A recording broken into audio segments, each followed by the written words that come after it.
Selamat datang kembali di obrolan mendalam kita.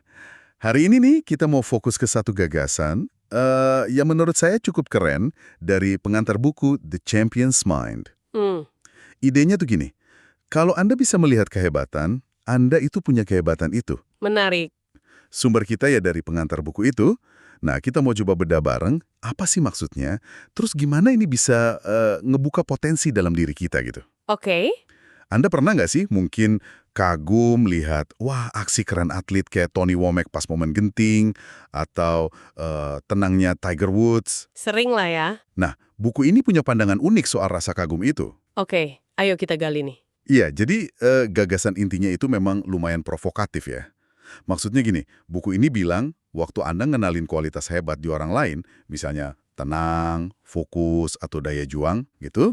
Itu tuh bukan cuma sekedar, oh dia hebat, tapi kemampuan Anda mengenali itu, justru jadi sinyal. Kalau, wah, bibit kualitas yang sama itu udah ada loh di dalam diri Anda. Mungkin belum tumbuh aja. Oh, jadi kayak kalau saya bisa lihat berarti saya punya gitu ya? Nah, prinsipnya gitu.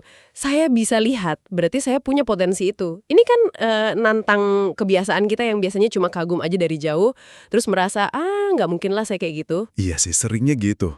Padahal kemampuan ngenalin itu justru bukti potensinya ada di kita.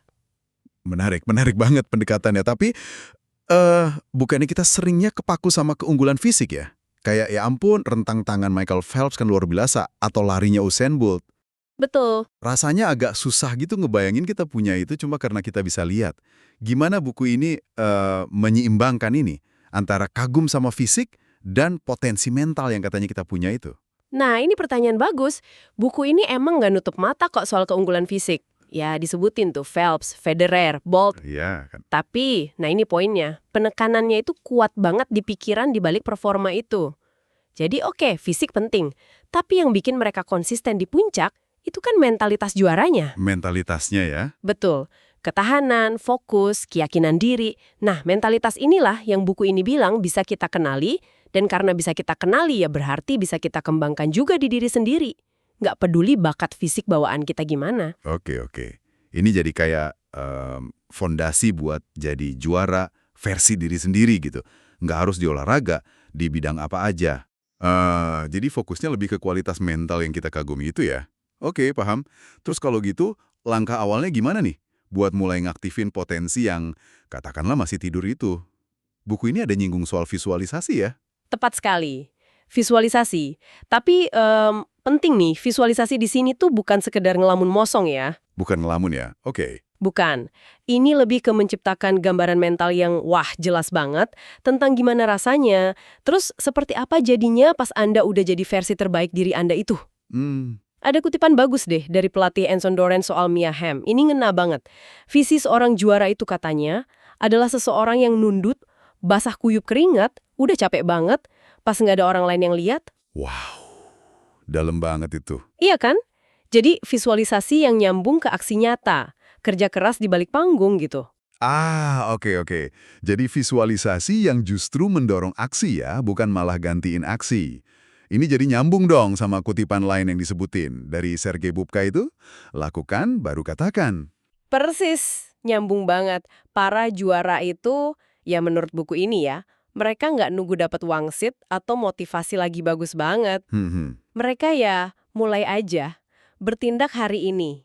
Tantangan terbesarnya justru seringkali pas lagi, aduh males banget nggak mood. Iya, itu dia. Nah, kuncinya itu komitmen buat mulai.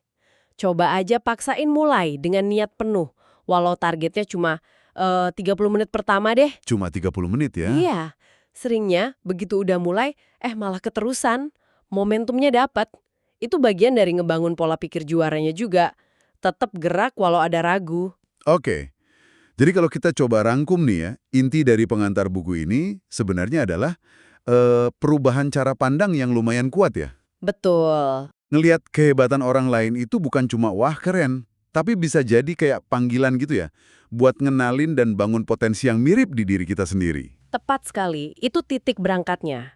Fundamental banget.